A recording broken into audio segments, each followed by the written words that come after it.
ನಿಟ್ಟು ಮೃತ್ಯುವಿಗೂ ಮೃತ್ಯುಂಜಯನಾಗಿ ನಿಂತ ಬಾಜಿಪ್ರಭು ದೇಶಪಾಂಡೆ ಅಂತ ವೀರ ಸಮರ್ಪಣೆ ಇವತ್ತು ನಮ್ಮನ್ನ ಹಿಂದೂ ಅಂತ ಹೇಳ್ಕೊಂಡು ತಿರುಗಾಡ್ತಿದ್ದೀವಿ. ಅಂತವರ ಸಮರ್ಪಣೆ, ಅಂತವರ ಪ್ರೇರಣೆ ವ್ಯರ್ಥ ಆಗುವಂತಿಲ್ಲ. ನನ್ನ ನಿಮ್ಮ ಪೂರ್ವಿಕರು ಮೊಘಲರ ಆಳ್ವಿಕೆ ಸಂದರ್ಭದಲ್ಲಿ, ರಜಾಕರ ಸಂದರ್ಭದಲ್ಲಿ ನಮ್ಮ ಪೂರ್ವಿಕರ ಕತ್ತಿನ ಮೇಲೆ ಕತ್ತಿಯನ್ನಿಟ್ಟು ಈ ಕ್ಷಣ ಧರ್ಮವನ್ನು ಬಿಟ್ಟು ಮತಾಂತರ ಆಗು, ಇಲ್ಲವೇ ನಿನ್ನ ಪ್ರಾಣ ತೆಗಿತೀವಿ ಎಂದು ಹೇಳಿದಾಗ ನನ್ನ ನಿಮ್ಮ ಪೂರ್ವಿಕರು ಮೊಘಲರ ಕತ್ತಿನ ಅಂಚಿನಲ್ಲಿತ್ತಿದ್ದಂತ ನಮ್ಮೆಲ್ಲ ಪೂರ್ವಿಕರ ಬಾಯಿಂದ ಬಂದಿದ್ದ ಕ್ಷಣದಲ್ಲಿ ಒಂದೇ ಒಂದು ಉತ್ತರ, ಬೇಕಾದ್ರೆ ಈ ಕ್ಷಣ ಪ್ರಾಣ ಬಿಡ್ತೀನಿ ಆದ್ರೆ ಧರ್ಮ ಬಿಡೋದಿಲ್ಲ ಅಂತ. ಈ ಒಂದು ಉತ್ತರ ನಮ್ಮ ಪೂರ್ವಿಕರ ಬಾಯಿಂದ ಬಂದಿದ್ದ ನಮ್ಮನ್ನ ಹಿಂದೂ ಅಂತ ಹೇಳ್ಕೊಂಡು ತಿರುಗಾಡ್ತಿದ್ದೀವಿ. ಇಷ್ಟು ಶತಮಾನಗಳ ಸಂಘರ್ಷಗಳ ನಂತರ ಉಳ್ಕೊಂಡು ಬಂದಿರುವಂತ ಧರ್ಮ ನಮ್ಮ ಕೈಗೆ ಸೇರಿದೆ. ಕೈಯಲ್ಲಿರುವಂತ ಧರ್ಮ ಉಳಿಸಿ ಮುಂದಿನ ಪೀಳಿಗೆಗೆ ತಲುಪಿಸುವಂತ ಕೆಲಸ ನಾ ಮಾಡಬೇಕು. ಇದು ನಮ್ಮ ಜವಾಬ್ದಾರಿ. ಯಾವುದ್ರ ಮೂಲಕ ಮಾಡ್ತೀರಾ? ಒಂದೇ ಒಂದು ಮಾರ್ಗ, ಅದು ಧರ್ಮ ಜಾಗೃತಿ. ಮನೆ ಮನೆಗಳ ಶಿವಾಜಿ ಮಹಾರಾಜ್ ಅಂತ ಮಕ್ಕಳು ಹುಟ್ಟಿ ಬರಬೇಕು. ಆದ್ರೆ ಮನೆ ಮನೆಗಳಲ್ಲಿ ಛತ್ರಪತಿ ಶಿವಾಜಿ ಮಹಾರಾಜ್ ಅಂತ ಮಕ್ಕಳು ಹುಟ್ಟಬೇಕಂದ್ರೆ ಮನೆಯಲ್ಲಿರುವಂತ ಒಬ್ಬೊಬ್ಬ ತಾಯಿ ಕೌಶಲ್ಯ ಆದಾಗ ಮಾತ್ರ ಸಾಧ್ಯ ಆಗೋದು. ತಾಯಿ ಜಿಜಾಬಾಯಿ ಆದಾಗ ಮಾತ್ರ ಅದು ಸಾಧ್ಯ ಆಗೋದು. ಆದ್ರಿಂದ ತಾಯಿಂದ್ರು ಜಾಗೃತರಾಗಿ ಮನೆಯ ಮಕ್ಕಳ ಧರ್ಮ ಜಾಗೃತಿ ಮೂಡಿಸಿ, ತಾಯಿಂದ್ರು ಕೌಶಲ್ಯ ಆಗಿ ಮನಲ್ಲಿ ಹುಟ್ಟುವಂತ ಮಕ್ಕಳು ಶ್ರೀರಾಮಚಂದ್ರಂತೆ ಹುಟ್ಟುತ್ತಾರೆ. ತಾಯಿಂದ್ರು ಜಿಜಾಬಾಯಿ ಆಗಿ ಮನಲ್ಲಿ ಹುಟ್ಟುವಂತ ಮಕ್ಕಳು ಶಿವಾಜಿ ಮಹಾರಾಜರಂತೆ ಹುಟ್ಟುತ್ತಾರೆ. ಮಕ್ಕಳ ತುಂಬಿಸಬೇಕಾಗಿರುವಂತ ಇತಿಹಾಸದ ಪ್ರಜ್ಞೆ, ವೈಚಾರಿಕ ಜಾಗೃತಿ ಯಾವ ಮಟ್ಟದಂದ್ರೆ ಮುಂದೊಂದಿನ ನಮ್ಮನೆ ಮಕ್ಕಳ ಮುಂದೆ ನಿಂತು ಯಾರಾದ್ರೂ ನೀನ್ ಯಾರಪ್ಪ, ನಿನ್ ಪರಿಚಯ ಏನು, ನೀನ್ ಯಾವ ಸಮಾಜಕ್ಕೆ ಸೇರಿದವನು ಅಂತ ಪ್ರಶ್ನೆ ಮಾಡಿದಾಗ ನಮ್ಮ ಮಕ್ಕಳ ಬಾಯಿನಲ್ಲಿ ಜಾತಿ, ಉಪಜಾತಿ, ಮತ, ಪಂಥ, ರಾಜಕೀಯ ಹೆಸರುಗಳ ಪರಿಚಯ ಬರೋದು ಬೇಡ. ನಮ್ಮ ಮಕ್ಕಳ ಬಾಯಿಂದ ಬರಬೇಕಾದಂತ ತನ್ನದ ಪರಿಚಯ ಯಾವುದು? ಪೂಜ್ಯನೆ ಅಟಲ್ ಬಿಹಾರಿ ವಾಜಪೇಯಿ ಅವರು ಬರೆದುಕೊಟ್ಟೋದಂತ ಪರಿಚಯ.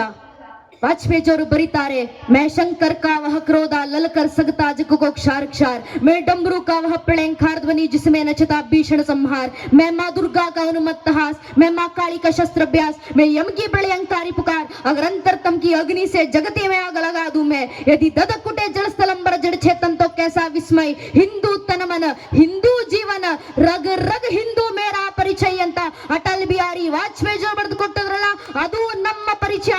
ಆ ಸ್ವಂತಿಕೆ ಪರಿಚಯ ನಮ್ಮನೆ ಮಕ್ಕಳಿಗೆ ಮಾಡಿಸುವ ಕೆಲಸ ಯಾರದು? ತಾಯಿಂದಿರದ್ದು. ನಿಮಗೆ ಸಾಧ್ಯವಾದ್ರೆ ಮಕ್ಕಳಿಗೆ ಧರ್ಮ ಬೋಧನೆ ಮಾಡಿಸಿ. ಆಗ್ಲಿಲ್ವಾ? ನಮಗೆ ಧರ್ಮ ಗ್ರಂಥಗಳನ್ನು ಓದಿಸಿ ಹೇಳುವಷ್ಟು ಸಮಯ ಇಲ್ಲ ಅಂತ ನಿಮಗೆ ಭಾಸವಾದ್ರೆ ಪರವಾಗಿಲ್ಲ, ಸಾಧ್ಯವಾದ್ರೆ ಇತಿಹಾಸ ಪರಿಚಯ ಮಾಡ್ಕೊಡಿ. ಆಗ್ಲಿಲ್ಲ ಅಂದ್ರೆ ಕನಿಷ್ಠ ಪಕ್ಷ ವಾರಕ್ಕೆ ಒಂದು ದಿನ ಮನೆಯ ಮಕ್ಕಳನ್ನ ಕರ್ಕೊಂಡು ದೇವಸ್ಥಾನಕ್ಕೆ ಬನ್ನಿ, ದೇವಸ್ಥಾನದಲ್ಲಿ ಕೂರಿಸಿ ಮಕ್ಕಳ ಬಾಯಿಂದ ಭಜನೆಗಳನ್ನ ಹಾಡಿಸಿ ಸಾಕು. ಆ ಮಗುವಿನ ತನ್ನಿಂತಾನೇ ಧರ್ಮ ಜಾಗೃತಿ ಆಗುತ್ತೆ. ಇವತ್ತು ಹಿಂದೂ ಮನೆ ಪೋಷಕರು ಮಾಡಬೇಕಾಗಿರುವಂತ ಮೊಟ್ಟ ಮೊದಲ ಕೆಲಸ ಇದು. ಮನೆ ಮಕ್ಕಳನ್ನ ದೇವಸ್ಥಾನಕ್ಕೆ ಕರ್ಕೊಂಡು ಬರೋದು. ನಮ್ಮ ಹಿರಿಯರು ಪ್ರತಿ ವರ್ಷ ಇವತ್ತಿಗೂ ಪಾಂಡುರಂಗ ದರ್ಶನ ಮಾಡಲಿಕ್ಕೆ ಪಂಡರಿಪುರಕ್ಕೆ ಕಾಲ್ನಡಿಗೆಯಲ್ಲಿ ಹೋಗ್ತಾರೆ. ದೇಶದ ಮೂಲೆ ಮೂಲೆಗಳಿಂದ ಲಕ್ಷಾಂತರ ಹಿಂದೂ ಬಾಂಧವರು ಹರಿದು ಬರ್ತಾರೆ ಕಾಲ್ನಡಿಗೆನಲ್ಲಿ ದರ್ಶನ ಮಾಡಿ ಹೋಗ್ಲಿಕ್ಕೆ. ಯಾಕೆ?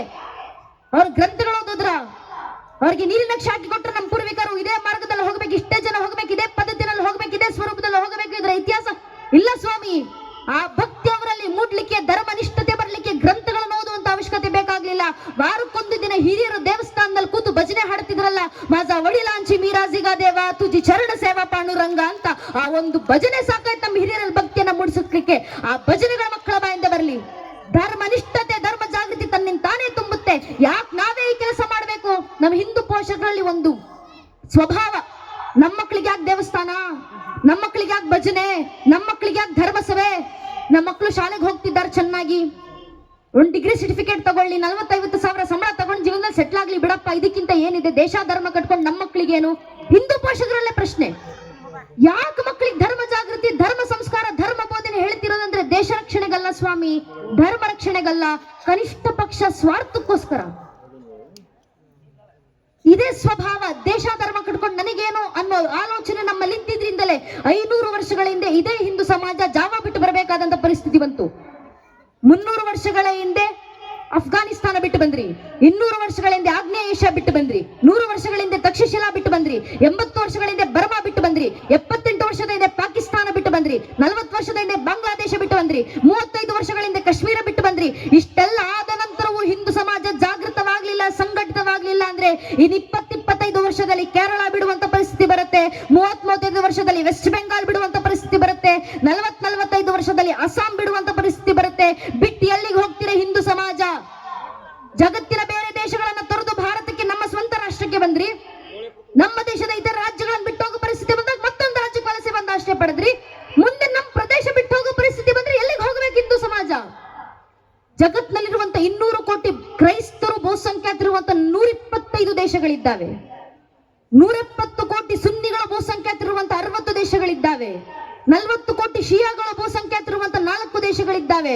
60 ಕೋಟಿ ಬೌದ್ಧರು ಬಹುಸಂಖ್ಯಾತರಿರುವಂತ 6 ದೇಶಗಳಿದ್ದಾವೆ. ಅಷ್ಟೇ ಯಾಕೆ, ಜಗತ್ತಿನಲ್ಲಿರುವಂತ ಒಂದೇ 1 ಕೋಟಿ ಜನಸಂಖ್ಯೆ ಯಹೂದಿಗಳು ಬಹುಸಂಖ್ಯಾತರಿರುವಂತ ಅವರದ್ದೇ ಒಂದು ದೇಶ ಇದೆ, ಇಸ್ರೇಲ್. ಆದ್ರೆ ಜಗತ್ತಿನಲ್ಲಿರುವಂತ 100 ಕೋಟಿ ಹಿಂದೂಗಳಿಗಿರೋದು ಒಂದೇ ಒಂದು ದೇಶ, ಅದು ನನ್ನ ದೇಶ ಭಾರತ ಮಾತ್ರ. ಅರ್ಥಾತ್ ಭಾರತ ಬಿಟ್ಟರೆ ನಮಗೆ ಬೇರೆ ನೆಲೆ ಇಲ್ಲ. ನನ್ನ ಮನ್ನ ನಾನು ಸುಖವಾಗಿರ್ಬೇಕು, ನನ್ನ ಮಕ್ಕಳು ಸುಖವಾಗಿರ್ಬೇಕು, ಮೊಮ್ಮಕ್ಕಳು ಸುರಕ್ಷಿತವಾಗಿರ್ಬೇಕಂದ್ರೆ ನನ್ನ ಮನೆ ಸುರಕ್ಷಿತವಾಗಿರ್ಬೇಕಲ್ವಾ?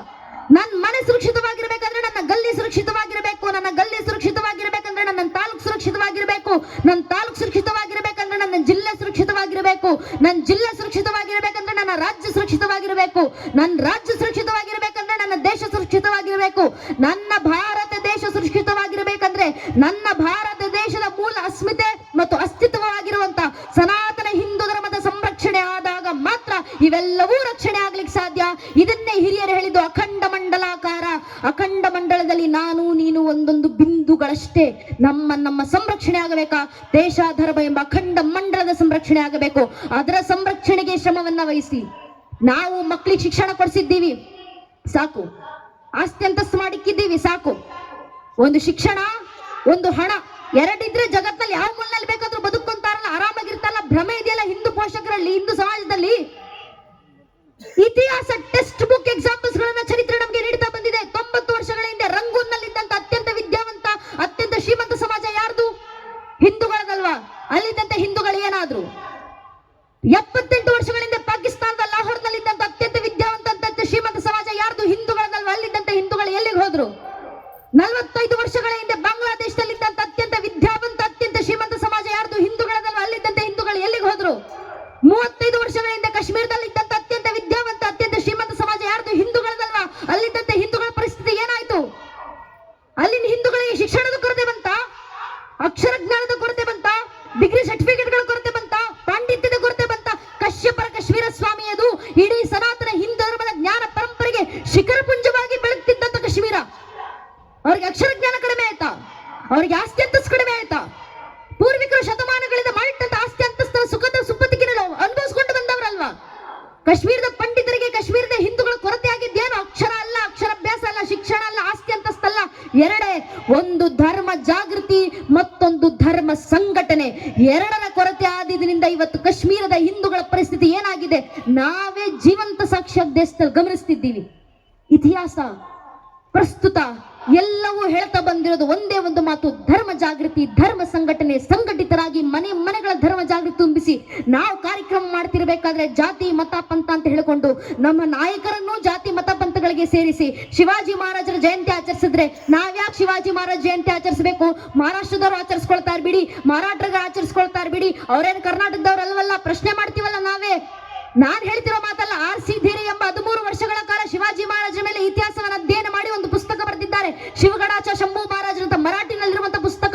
ಅದರ ಸಾಧ್ಯ ಅನುವಾದ ಸಿಕ್ಕಿದ್ರೆ ದಯವಿಟ್ಟು ಓದಿ ನೋಡಿ. ಆ ಪುಸ್ತಕದಲ್ಲಿ R.C. ಧೀರೆ, ಮತ್ತೆ ಹೇಳ್ತಿದ್ದೀನಿ, 13 ವರ್ಷ ಅಧ್ಯಯನ ಮಾಡಿ ಬರೆದಿರುವಂತ ಪುಸ್ತಕ. ಆ ಪುಸ್ತಕದಲ್ಲಿ R.C. ಧೀರೆ ಅವರು ದಾಖಲಿಸ್ತಾರೆ, ಶಿವಾಜಿ ಮಹಾರಾಜರನ್ನ ಎಲ್ಲೋ ಮಹಾರಾಷ್ಟ್ರಕ್ಕೆ ಸೇರಿದವರು ಅಂತ ಹೇಳ್ತಾರೆ. ಶಿವಾಜಿ ಮಹಾರಾಜರದ ವಂಶದ ಮೂಲ ಪುರುಷ ಯಾರು ಅಂತ ಕೇಳಿದ್ರೆ ಶಿವಾಜಿ ಮಹಾರಾಜರ ವಂಶದ ಮೂಲ ಪುರುಷನ ಹೆಸರು ಬೆಳ್ಳಿಯಪ್ಪ ಅಂತ. ಈ ಬೆಳ್ಳಿಯಪ್ಪ ಇದ್ದಿದ್ದೆಲ್ಲಿ ಅಂದ್ರೆ ಮಹಾರಾಷ್ಟ್ರದಲ್ಲ, ನಮ್ಮದೇ ಕರ್ನಾಟಕದ ಗದಗಿನ ಹತ್ರ ಇರುವಂತ ಶ್ರೀಶೈಲ ಮಲ್ಲಿಕಾರ್ಜುನರ ದೇವಸ್ಥಾನದಲ್ಲಿ ಸೇವೆ ಸಲ್ಲಿಸಿಕೊಂಡಿದ್ದಂತ ಇಲ್ಲಿಯ ಮೂಲದವರು ಛತ್ರಪತಿ ಶಿವಾಜಿ ಮಹಾರಾಜ ವಂಶದ ಮೂಲ ಪುರುಷರು. ನಮಗೆ ಶಿವಾಜಿ ಮಹಾರಾಜರ ವಂಶದ ಮೂಲ ಪುರುಷ ಕರ್ನಾಟಕದವರು ಮಹಾರಾಷ್ಟ್ರದವರು ಬೇಕಾಗಿಲ್ಲ. ಯಾಕಂದ್ರೆ ಶಿವಾಜಿ ಮಹಾರಾಜ್ ಎಂದಿಗೂ ನಾನು ಮರಾಠರಿಗೆ ಸಾಮ್ರಾಜ್ಯ ಕಟ್ತೀನಿ ಅಂತ ಹೋದಂತವರಲ್ಲ. ಶಿವಾಜಿ ಮಹಾರಾಜರು ಕೊಟ್ಟ ಆದರ್ಶ ಯಾವುದು? ಅಪ್ನಾ ಧರ್ತಿ ಅಪ್ನಾ ರಾಜ್. ಛತ್ರಪತಿ ಶಿವಾಜಿ ಮಹಾರಾಜ್ ಕ ಏಕೈ ಸಪ್ನಾ ಹಿಂದೂ ಸ್ವರಾಜ್, ಹಿಂದೂ ಸ್ವರಾಜ್ಯ ಸಾಮ್ರಾಜ್ಯ ಸ್ಥಾಪನೆ ಕನಸನ್ನು ಕಂಡಂತವ್ರು ಶಿವಾಜಿ ಮಹಾರಾಜರು. ಅರ್ಥಾತ್ ಜಗತ್ತಿನಲ್ಲಿರುವಂತ 100 ಕೋಟಿ ಹಿಂದೂಗಳು ಪ್ರತಿಯೊಬ್ಬರು ಹೃದಯ ಗರ್ಭದಲ್ಲಿ ಶಿವಾಜಿ ಮಹಾರಾಜರನ್ನ ಹೃದಯ ಸಾಮ್ರಾಟನಾಗಿತ್ತು ಆರಾಧಿಸಬಲ್ಲಂತ ಸಾಮರ್ಥ್ಯ ನಮಗಿದೆ. ಆ ಕೆಲಸವನ್ನು ಹಿಂದೂಗಳು ಮಾಡೋಣ. ನಾವು ಸಂಘಟಿತರಾಗೋಣ, ನಾವು ಧರ್ಮ ಜಾಗೃತಿ ಮೂಡಿಸೋಣ, ವೈಚಾರಿಕ ಜಾಗೃತಿ ಮೂಡಿಸಿ ಮನೆಯ ಮಕ್ಕಳಲ್ಲಿ ಶಾಸ್ತ್ರಕಾರರ ಮಾತು ವರಂ ಏಕಂ ಗುಣಿ ಪುತ್ರೋ ನಚಮುರ್ಗ ಶತ ಇರಪಿ. ಧರ್ಮ ರಕ್ಷಣೆ ಆಗಬೇಕಂದ್ರೆ ಮನ್ನಲ್ಲಿ 20 ಜನ ಮಕ್ಕಳು ಬೇಕಾಗಿಲ್ಲ. ಒಂದೊಂದು ಹಿಂದೂ ಮಗು ಮನ್ನಲ್ಲಿ ಇದೆಯಲ್ಲ, ಆ ಒಂದೊಂದು ಹಿಂದೂ ಮಗುವಿಗೆ ಧರ್ಮ ಸಂಸ್ಕಾರ ಕೊಟ್ಟು ನೈಜ ಹಿಂದೂ ಅಂತೆ ಬೆಳೆಸಿ ಸಾಕು, ಒಂದು ಮಗುವಿಂದ ಇಡೀ ಧರ್ಮ ರಕ್ಷಣೆ ಆಗುತ್ತೆ ಅಂತ ಒಂದೊಂದು ಮಕ್ಕಳು ಮನ್ನಲ್ಲಿದ್ದಾರೆ. ಆ ಮಕ್ಕಳಿಗೆ ದಯವಿಟ್ಟು ಧರ್ಮ ಸಂಸ್ಕಾರ ತಾಯಿಂದ್ರು ಕೊಟ್ರೆ ಸಾಕು. ಒಬ್ಬ ತಾಯಿ ಜಿಜಾಬಾಯಿ ಶಿವಾಜಿ ಮಹಾರಾಜರನ್ನು ಎಂದಿಗೂ ಕೂರಿಸ್ಕೊಂಡು, ಮಗು ನೀನ್ ಕೋಟೆಗಳನ್ನ ಗೆದ್ದು ರಾಜವಂಶಸ್ಥರಂತೆ ಸುಖ ಸಂಪನ್ನಲ್ಲಿ ಬದುಕಬೇಕಪ್ಪ ಎಂದಿಗೂ ಹೇಳಿಲ್ಲ. ತಾಯಿ ಜಿಜಾಬ್ ಮಗನಿಗೆ ಕೊಟ್ಟಂತ ಕನಸೆಂತದ್ದು. 6-7 ವರ್ಷದ ಪುಟ್ಟ ಹುಡುಗ ಶಿವಾಜಿ ಮಹಾರಾಜರನ್ನ ಕೂರಿಸ್ಕೊಂಡು ತಾಯಿ ಜಿಜಾಬಾಯಿ ಮಗನಿಗೆ ಕನಸು ಕಟ್ಟಿ ಕೊಡ್ತಾರೆ. ಮಗು ಶೋಭಾ, ನಿನ್ನ ಜೀವನದ ಕನಸು ನೀನು ಮಹಾರಾಜನಾಗಿ ನೀನ್ ಕೋಟೆಗಳನ್ನು ಗೆದ್ದು ಆರಾಮಾಗಿ ಬದುಕೋದಲ್ಲಪ್ಪ, ನಿನ್ನ ರಕ್ತದ ಕಣದ ನರ ನಾಡಿಗಳನ್ನ ಬತ್ತೊಂತಸದು ರಕ್ತದ ದೀಪವನ್ನು ಹಿಂದೂ ಧರ್ಮದ ಧರ್ಮೋದ್ಧಾರಕ ಚಿಡೋದೇ ನಿನ್ನ ಜೀವನದ ಅಂತಿಮ ಕನಸಾಗಬೇಕಂತ ತಾಯಿ ಜಿಜಾಬಾಯಿ ಮಗನಿಗೆ ಕನಸಿ ಕಟ್ಟಿಕೊಟ್ರಲ್ಲ, ಅಂತ ಕನಸುಗಳನ್ನು ಮಕ್ಕಳಿಗೆ ಕಟ್ಟಿಕೊಡೋಣ ಸಾಕು. ಆ ಮಕ್ಕಳು ಧರ್ಮ ರಕ್ಷಣೆಯನ್ನು ಮಾಡ್ತಾರೆ. ಧರ್ಮಸಭೆ ಆಯೋಜನೆ ಮಾಡ್ತಿರೋದು, ಶಿವಾಜಿ ಮಹಾರಾಜ್ ಜಯಂತಿ ಆಚರಿಸ್ತಿರೋದು ನನಗೂ ಅಲ್ಲ, ನಿಮಗೋಸ್ಕರನೂ ಅಲ್ಲ, ತಾಯಿಂದ್ರ ಜೊತೆಗೆ ಕರ್ಕೊಂಡು ಬಂದಿದ್ದೀರಲ್ಲ 6-7 ವರ್ಷದ ಪುಟ್ಟ ಪುಟ್ಟ ಮಕ್ಕಳು, ಆ ಮಕ್ಕಳಿಗೋಸ್ಕರ ಮಾಡ್ತಿರುವಂತ ಕಾರ್ಯಕ್ರಮ ಇದು. ಆ ತಲೆಮಾರಿಗೋಸ್ಕರ ಮಾಡ್ತಿರುವಂತ ಧರ್ಮದ ಕೆಲಸ ಇದು.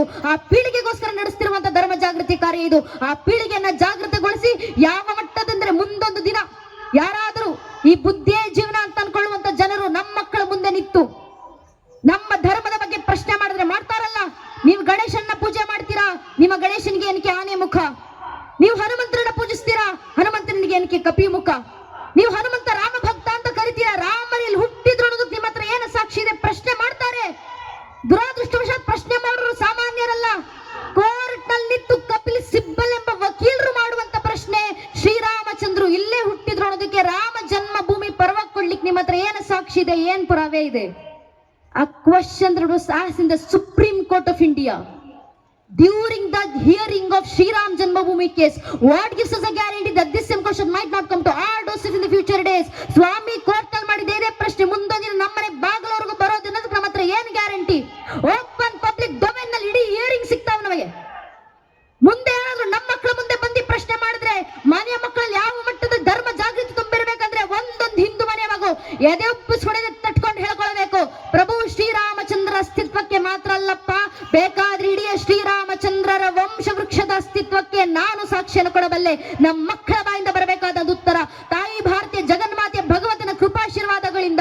ಮೊದಲಿಗೆ ಬಂದದ್ದು ಶ್ರೀಹರಿ, ಶ್ರೀಹರಿಯ ಮಗ ಬ್ರಹ್ಮ, ಬ್ರಹ್ಮನ ಮಗ ಮರೀಚಿ, ಮರೀಚಿ ಮಗ ಕಶ್ಯಪ, ಕಶ್ಯಪನ ಮಗ ಸೂರ್ಯ, ಸೂರ್ಯನ ಮಗ ಮನು, ಮನುವಿನ ಮಗ ಇಕ್ಷ್ವಾಕು, ಇಕ್ಷ್ವಾಕುವಿನ ಮಗ ಕುಕ್ಷಿ, ಕುಕ್ಷಿಯ ಮಗ ವಿಕುಕ್ಷಿ, ವಿಕುಕ್ಷಿಯ ಮಗ ಬಾಣ, ಬಾಣನ ಮಗ ನರಾರಣ್ಯ, ಅನರಾರಣ್ಯನ ಮಗ ಭೃದು, ಭೃದುವಿನ ಮಗ ತ್ರಿಶಂಕು, ತ್ರಿಶಂಕುವಿನ ಮಗ ದುಂಡುಮಾರ, ದುಂಡುಮಾರನ ಮಗ ಮಾಂಧಾತ, ಮಾಂಧಾತನ ಮಗ ಸುಸಂಧಿ, ಸುಸಂಧಿಯ ಮಗ ಧ್ರುವಸಂಧಿ, ಧ್ರುವಸಂಧಿಯ ಮಗ ಭರತ, ಭರತನ ಮಗ ಅಶೀತ, ಅಶೀತನ ಮಗ ಸಗರ, ಸಗರನ ಮಗ ಅಸಮಂಜಸ, ಅಸಮಂಜಸನ ಮಗ ಅಂಶುಮಂತ, ಅಂಶುಮಂತನ ಮಗ ದಿಲೀಪ, ದಿಲೀಪನ ಮಗ ಭಗೀರಥ, ಭಗೀರಥನ ಮಗ ಕುಕುತ್ಸು, ಕುಕುತ್ಸುವಿನ ಮಗ ರಘು, ರಘುವಿನ ಮಗ ಪ್ರವೃದ್ಧ, ಪ್ರವೃದ್ಧನ ಮಗ ಶಶಂಕು, ಶಶಂಕುವಿನ ಮಗ ಸುದರ್ಶನ, ಸುದರ್ಶನ ಮಗ ಅಗ್ನಿವರ್ಣ, ಅಗ್ನಿವರ್ಣನ ಮಗ ಶೀಘ್ರವೇದ, ಶೀಘ್ರವೇದನ ಮಗ ಮರು, ಮರುವಿನ ಮಗ ಪ್ರಶಿಷಕ, ಪ್ರಶಿಷಕನ ಮಗ ಅಂಬರೀಷ, ಅಂಬರೀಷನ ಮಗ ನಘೂಷ, ನಘೂಷನ ಮಗ ಯಾತಿ, ಯಾತಿಯ ಮಗ ನಾಭಾಗ, ನಾಭಾಗನ ಮಗ ಅಜ, ಅಜನ ಮಗ ದಶರಥ, ದಶರಥನ ಮಗನೇ ರಘುವಂಶದ ರಾಘವ ಪ್ರಭು ಶ್ರೀರಾಮಚಂದ್ರರು ಅಂತ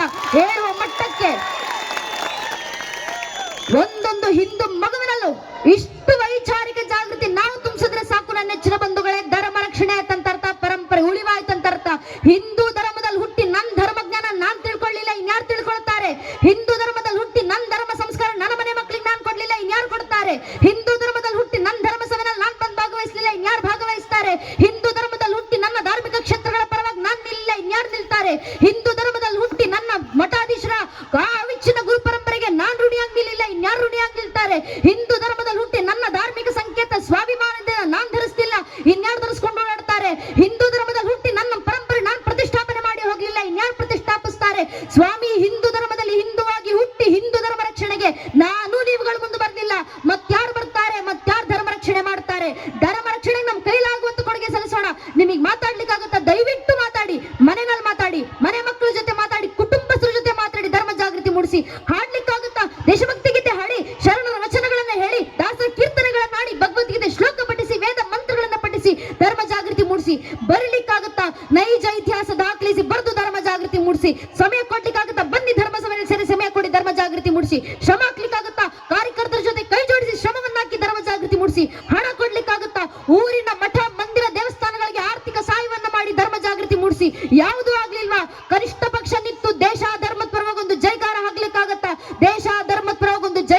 ಪರವಾಗಿ ಧರ್ಮ ಜಾಗೃತಿ ಮೂಡಿಸಿ. ಅದು ಆಗ್ಲಿಲ್ಲ ಅಂದ್ರೂ ಪರವಾಗಿಲ್ಲ, ಯಾರಾದ್ರೂ ನಿಂತು ದೇಶ ಧರ್ಮದ ಪರವಾಗಿ ಜೈಕಾರ ಹಾಕ್ತಿದ್ರೆ ಅವರ ಪಕ್ಕದಲ್ಲಿ ಹೋಗಿ ನಿಂತ್ಕೊಂಡು ಕೈ ಎತ್ತೋಣ ಸಾಕು. ನಾವು ದೇಶ ಧರ್ಮಕ್ಕೆ ಕೊಡುವಂತ ಕೊಡುಗೆ ಇಷ್ಟೇ. ಇಷ್ಟನ್ನು ಒಬ್ಬೊಬ್ಬ ಹಿಂದೂ ಮಾಡಿದ್ರೆ ಸಾಕು. ಒಬ್ಬೊಬ್ಬ ಹಿಂದೂ ಜನ್ಮಸಿದ್ಧ ಜವಾಬ್ದಾರಿ ಅಂತ ಮಾರ್ಗವನ್ನ ಪಾಲಿಸೋಣ. ಪರಂಪರೆ ಉಳಿವಿಗಾಗಿ ಮನೆಯ ಮಕ್ಕಳಿಗೆ ಸಂಸ್ಕಾರ ಕೊಟ್ಟು ವೈಚಾರಿಕವಾಗಿ ಜಾಗೃತಗೊಳಿಸೋಣ ಅಂತ ನಮ್ಮಲ್ಲಿ ಕೇಳ್ಕೊಳ್ತಾ ನಂಗೆರಡು ಮಾತುಗಳನ್ನು ಆಡ್ಲಿಕ್ಕೆ ಅವಕಾಶ ಮಾಡಿಕೊಟ್ಟಿರುವಂತಹ ಸಂಘಟನೆಯ ಸಮಿತಿ ಎಲ್ಲ ಹಿರಿಯರಿಗೆ, ವಿಶೇಷವಾಗಿ ನಮ್ಮ ಕಾರ್ಯಕರ್ತ ಅಣ್ಣಂದಿರಿಗೆ, ಊರ್ನಲ್ಲಿ ಒಂದು ಧರ್ಮಸಭೆ ಆಯೋಜನೆ ಮಾಡ್ಬೇಕಂದ್ರೆ ವಾರಗಟ್ಲೆ ತಿಂಗಳಗಟ್ಲೆ ಮನೆ ಬಿಟ್ಟು ಊಟ ಬಿಟ್ಟು ನಿದ್ದೆಗೆಟ್ಟು ಮಧ್ಯರಾತ್ರಿ 12 ಗಂಟೆ ಬೆಳಗಿನ ಜಾವ 6-2 ಗಂಟೆವರೆಗೂ ಇಡೀ ಊರ್ ತುಂಬಾ ಕೇಸರಿ ತೋರಣಗಳು ಬಂಟಿಂಗ್ಸ್ ಗಳನ್ನ ಕಟ್ಕೊಂಡು ನಿಂತಿರ್ತಾರೆ. ಅವ್ರಿಗೇನ್ ಮಣ್ಣಲ್ಲಿ ಕೆಲಸ ಇಲ್ಲ ಅಂತಲ್ಲ, ಮನೆಯಲ್ಲಿ 108 ಕೆಲಸ ಇದ್ರು ಮನೆ ಕೆಲಸ ಆಮೇಲೆ ಮೊದಲು ಧರ್ಮದ ಕೆಲಸ, ದೇಶದ ಕೆಲಸ, ಊರಿನ ಜನರ ಜಾಗೃತಿ ಕೆಲಸ ಆಗ್ಬೇಕಂತ ವೈಯಕ್ತಿಕ ಕೆಲಸ ಬದಿಗಿಟ್ಟು ಬಂದ ಧರ್ಮದ ಕೆಲಸ ಮಾಡ್ತಿರ್ತಾರೆ. ಮನೆನ 1000 ಸಮಸ್ಯೆ ಬಂದ್ರು ಇನ್ನೊಬ್ಬರ ಮುಂದೆ ಕೈ ಚಾಚಲಿಕ್ಕೆ ಹೋಗ್ತಿರುವಂತ ನಮ್ಮ ಕಾರ್ಯಕರ್ತ ಅಣ್ಣಂದಿರು ಧರ್ಮದ ಕೆಲಸ ಅಂತ ಬಂದಾಗ ಪ್ರತಿಯೊಬ್ಬ ಹಿಂದುವಿನ ಮನೆ ಮುಂದೆ ಬಂದು ನಿಂತು ಕೇಳಿರ್ತಾರೆ, ಧರ್ಮ ಸಭೆ ಮಾಡ್ತಿದ್ದೀವಿ, ನಿಮ್ ಕೈಲಾಗುವಂತ ಸಹಾಯ ಮಾಡಿ. ಆಗ್ಲಿಲ್ವಾ, ಸಮಯ ಕೊಟ್ಟು ಬಂದು ಧರ್ಮ ಸಭೆಯಲ್ಲಿ ಕೂರಿ ಸಾಕು, ಮನ್ನ ಜಾಗೃತಿ ಮೂಡಿಸಿ ಅಂತ ತಾಯಿಂದ್ರತ್ತ ಕೇಳಿಕೊಂಡಿರ್ತಾರೆ. ಅಷ್ಟು ನಿಸ್ವಾರ್ಥವಾಗಿ ಧರ್ಮಕ್ಕೋಸ್ಕರ ಕೆಲಸ ಮಾಡ್ತಿರುವಂತ ದೇವರ ಸಮಾನದ ನಮ್ಮ ಕಾರ್ಯಕರ್ತ ಅಣ್ಣಂದಿರಿಗೆ ನಾವ್ ಏನ್ ಗೌರವ ಸಲ್ಲಿಸ್ಲಿಕ್ಕೆ ಸಾಧ್ಯ? ಸೇರಿರುವಂತ ಸಾವಿರಾರು ಜನ ಹಿಂದೂ ಬಾಂಧವರಲ್ಲಿ ಕೈ ಮುಗಿದು ವಿನಂತಿ, ದಯವಿಟ್ಟು ಕಾರ್ಯಕ್ರಮ ಮುಗಿಸ್ಕೊಂಡು ವಾಪಸ್ ಹೋಗೋಕೆ ಮುಂಚೆ ನಿಮ್ಮ ಸುತ್ತಮುತ್ತ ಹೆಗಲ ಮೇಲೆ ಕೇಸರಿ ಶಲ್ಯ ಹಾಕೊಂಡು ನಿಂತಿರುವಂತ ನಮ್ಮ ಕಾರ್ಯಕರ್ತ ಅಣ್ಣಂದಿರಿದ್ದಾರೆ. ದಯವಿಟ್ಟು ಹಿಂದೂ ಬಾಂಧವರು ಆ ಕಾರ್ಯಕರ್ತ ಅಣ್ಣಂದಿರ ಹತ್ರ ಹೋಗಿ ಅವ್ರ ಹೆಗಲ್ ತಟ್ಟಿ, ನಿನ್ನ ಮನೆಯ ವೈಯಕ್ತಿಕ ಕೆಲಸ ಬದಿಗಿಟ್ಟು ಬಂದು ದೇಶ ಧರ್ಮ ಜಾಗೃತಿ ಕೆಲಸ ಮಾಡ್ತಿದ್ಯಲ್ಲಪ್ಪ, ನೀನು ನೋಡಿದ್ರೆ ಹೆಮ್ಮೆ ಅನಿಸುತ್ತೆ ಅಂತ ಆ ಕಾರ್ಯಕರ್ತ ಅಣ್ಣಿದ್ರೆ ಹೆಗಲ್ ತಟ್ಟಿ ಶಬಾಷ್ ಅಂತ ಹೇಳಿ ಹೋಗಿ ಸಾಕು. ನಮ್ಮ ಕಾರ್ಯಕರ್ತ ಅಣ್ಣಿದ್ರಿಗೆ ನಾವು ಕೊಡುವ ಗೌರವ ಇದೆ. ಶಾಸ್ತ್ರಾಕಾರ ಮಾರ್ಗದರ್ಶನ, ಧರ್ಮೋ ರಕ್ಷತಿ ರಕ್ಷಿತಃ. ಯಾರು ಧರ್ಮ ರಕ್ಷಣೆ ಮಾಡ್ತಾರೋ ಅವ್ರ ರಕ್ಷಣೆಗೆ ಧರ್ಮವೇ ನಿಂತಿರುತ್ತೆ. ಧರ್ಮದ ಕೆಲಸ ಮಾಡ್ತಿರುವಂತ ಎಲ್ಲ ಕಾರ್ಯಕರ್ತ ಅಣ್ಣಿದ್ರೆ ಬೆನ್ನಿಗೆ ಬೆನ್ನೆಲುಬಾಗಿ ನಿಂತು ಬೆಂಬಲ ಸೂಚಿಸುವಂತ ಕೆಲಸ ನಾವೆಲ್ಲರೂ ಹಿಂದೂ ಸಮಾಜ ಮಾಡೋಣ ಅಂತ ತಮ್ಮಲ್ಲಿ ಕೇಳ್ಕೊಳ್ತಾ, ಇಡೀ ಕಾರ್ಯಕ್ರಮ ಇಷ್ಟು ಅಚ್ಚುಕಟ್ಟಾಗಿ ಆಯೋಜನೆ ಮಾಡಿರುವಂತ ನೆಚ್ಚಿನ ಕಾರ್ಯಕರ್ತ ಅಣ್ಣಂದರಿಗೆ ಶತ ನಮನಗಳನ್ನು ಸಲ್ಲಿಸ್ತಾ, ಗುರು ಮಹಾರಾಜು ಶಾರದಾ ಮಾತೆ ನನಗೆ ಆಡಿಸಿರುವ ಹೇಳಿಸಿರುವ 2 ಮಾತನ್ನು ಕೇಳಿಸಿಕೊಂಡಂತ ಪರಂಪೂಜ್ಯ ದಿವ್ಯತ್ರಿಯರಿಗೆ, ವಿದ್ವತ್ ಗಣ್ಯರಿಗೆ, ತಾಬರೋದಷ್ಟಲ್ಲದೆ ಮನೆ ಮಕ್ಕಳನ್ನು ಕರ್ಕೊಂಡು ಬಂದು ಕುಟುಂಬ ಸಮೇತರಾಗಿ ಧರ್ಮ ಜಾಗೃತಿ ಮೂಡಿಸುತ್ತಿರುವಂತ ನೆಚ್ಚಿನ ತಾಯಿಂದಿರಿಗೆ, ಇಡೀ ಕಾರ್ಯಕ್ರಮದಲ್ಲಿ ಸೇರಿರುವಂತ ದೇಶಭಕ್ತ ಬಾಂಧವರಿಗೆ, ಮಾತಾ ಭಗಿನಿಯರಿಗೆ, ಅಕ್ಕ ಅಣ್ಣಂದಿರಿಗೆ, ಕಾರ್ಯಕ್ರಮದಲ್ಲಿ ನಮಗೆ ಸಹಕಾರ ನೀಡುವಂತ ಆರಕ್ಷಕ ಬಂಧುಗಳಿಗೆ, ಪತ್ರಕರ್ತ ಬಾಂಧವರಿಗೆ ಹಾಗೂ ಎಲ್ಲ ಕಿರಿಯರ ಪಾದಗಳಿಗೆ ಮತ್ತೊಮ್ಮೆ ನಾನು ಹಣೆ ಹೆಚ್ಚಿ ನಮಸ್ಕರಿಸ್ತೇನೆ. ನನ್ನ ನೆಚ್ಚಿನ ಬಂಧುಗಳಿಗೆ ಎಲ್ಲರೊಮ್ಮೆ ಜೈಕಾರ ಹಾಕ್ಬಿಡೋಣ. ಸುತ್ತಮುತ್ತ ಇರುವಂತ ಸಮಸ್ತ ಹಿಂದೂ ಬಾಂಧವರು ದಯವಿಟ್ಟು ನಿಮ್ಮ 2 ಕೈಗಳನ್ನ ಗಾಳಿನ ತೂರ್ತಾ ಉಚ್ಚಕಂಠದಿ ತನ್ನ ಜೊತೆ ಜಯಘೋಷ ಹಾಕಿ, ಭಾರತ್ ಮಾತಾ ಕಿ ವಂದೇ, ಜೈ ಶ್ರೀರಾಮ್, ನಮಃ ಪಾರ್ವತಿ ಪತಯೇ ಹರ ಹರ, ಜೈ ಹಿಂದ್, ವಂದೇ ಮಾತರಂ. ಹರಿ ಓಂ ತತ್ ಸತ್. ಶ್ರೀರಾಮಕೃಷ್ಣ ಅರ್ಪಣಮಸ್ತು.